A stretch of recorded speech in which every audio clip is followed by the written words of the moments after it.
God cares for his people. From the Red Sea, Moses led the people of Israel through the desert. For 3 days they searched for water. Then at last they found a spring.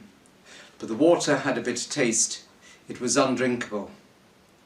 Then the Israelites rebelled against Moses. "Now you are letting us die of thirst in the desert."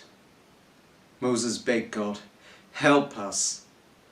And God showed Moses a piece of wood.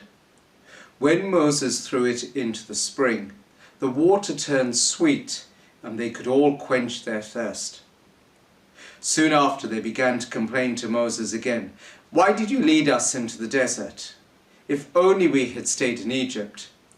There at least we had pans full of meat and all the bread we could eat." But God said to Moses, "I will give you bread and meat, so that you learn that you can put your trust in me."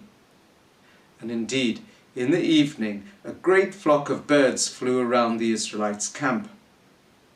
The birds were easy to catch, and in the morning the ground was covered with sweet white grains of manna. Everyone was able to gather it, and they all had enough to eat. Not only that day, but every day. During the whole 40 years that the people of Israel spent in the wilderness, God gave them bread and meat. Since that time, parents tell their children how God once cared for his people and how he still cares for them. All people should know that they can trust in him and rely on his help.